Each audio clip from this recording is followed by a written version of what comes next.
13 अगस्त 2025। पहला पाठ।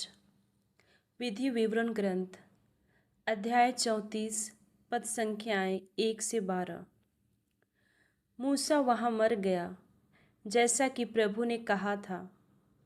बाद में उसके सदृश कोई नबी उत्पन्न नहीं हुआ। मूसा मोआब के मैदान से नेबो पर्वत और पिसगा की चोटी पर चढ़ा। यह यरीहो के सामने है। प्रभु ने उसे समस्त देश दिखाया, दान तक गिलद को, सारे नफ्ताली, एफ्राइम और मनस्से के प्रदेश को, पश्चिमी समुद्र तक समस्त यूदा प्रदेश को, नेकेब और यरदन की घाटी तथा सोवर तथा खजूरों के नगर यरीहो के मैदान को। इसके बाद प्रभु ने उससे कहा, यही वह देश है जिसके विषय में मैंने शपथ खाकर इब्राहिम, इसहाक और याकूब से कहा, मैं उसे तुम्हारे वंशजों को प्रदान करूँगा। मैंने इसे तुमको दिखाया और तुमने इसे अपनी आँखों से देखा, किंतु तुम इसमें प्रवेश नहीं करोगे। प्रभु का सेवक मूसा वहाँ मोआब में मर गया, जैसा कि प्रभु ने कहा था। लोगों ने उसे बेत पयोर के सामने मोआब की घाटी में दफनाया, किंतु अब कोई नहीं जानता कि उसकी कब्र कहाँ है। मूसा का देहांत 120 बरस की उम्र में हुआ था। उसकी आँखों की ज्योति धुंधलाई नहीं थी और न ही उसकी तेजस्विता घटी थी। इस्राएलियों ने मोआब के मैदान में 30 दिन तक मूसा के लिए विलाप किया। इसके बाद मूसा के लिए शोक का समय समाप्त हुआ। प्रभु की वाणी।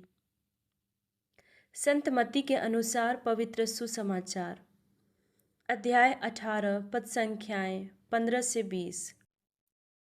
यीशु ने अपने शिष्यों से कहा, यदि तुम्हारा भाई कोई अपराध करता है तो जाकर उसे अकेले में समझाओ। यदि वह तुम्हारी बात मान जाता है तो तुमने अपने भाई को बचा लिया। यदि वह तुम्हारी बात नहीं मानता तो और 2-1 व्यक्तियों को साथ ले जाओ, ताकि 2 या 3 गवाहों के सहारे सब कुछ प्रमाणित हो जाए।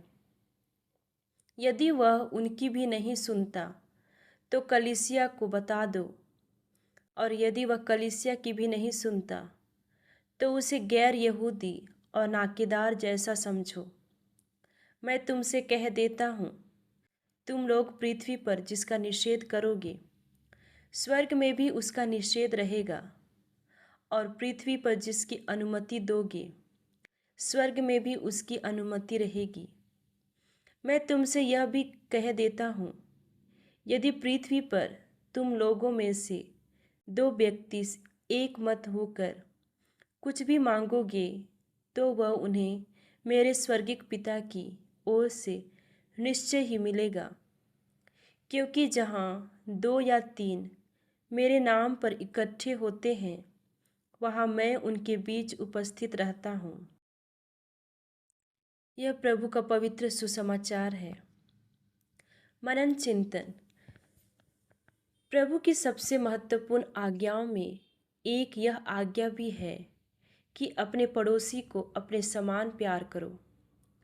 अपने समान का अर्थ है कि अपने पड़ोसी को प्यार करने से पहले हमें स्वयं को प्यार करना पड़ेगा। ईश्वर के लिए उनसे हमारा संबंध बनाए रखना, दूसरों से संबंध बनाए रखना और स्वयं का सम्मान करना बहुत महत्वपूर्ण है।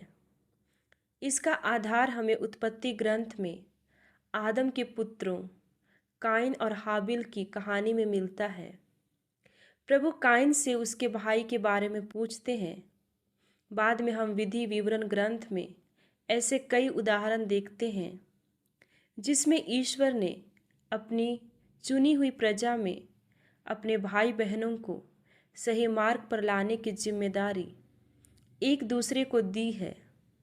उसी क्रम में आज प्रभु यीशु हमें यही समझाते हैं कि यदि हमारा भाई गलत रास्ते पर चला जाता है तो उसे सही रास्ते पर लाने का हमें भरसक प्रयास करना है।